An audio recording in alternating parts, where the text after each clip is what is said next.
চলো চলো তোমাদেরকে নিয়ে যাই নৈহাটির শিল্প মেলায়। আজকে আমি এসেছিলাম নৈহাটির শিল্প মেলায়।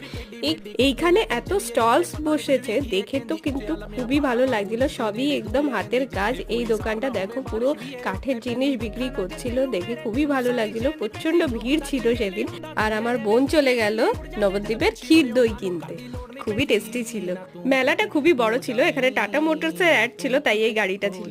তারপরে চলে এলাম আমরা বাড়ি। আর বাড়ি এসে এই বাবলস গুলো এই বিড়ালটার ওপরে দিচ্ছি, বিড়ালটা তো ভয়ে পালিয়ে গেল। তারপর পিঠে পুলি খেলাম আমরা। আর তারপর বোন আমাকে নিয়ে একটা এক্সপেরিমেন্ট করতে বসলো, এই ফেসিয়াল মাস্কটা আমার উপর অ্যাপ্লাই করছিল। তো জানি না কেন, তো আমি করতে তো ইচ্ছে করছিল না, তাও করলাম, কেন ঠান্ডাতে ফেসিয়াল মাস্ক ইউজ করাটা খুবই কঠিন।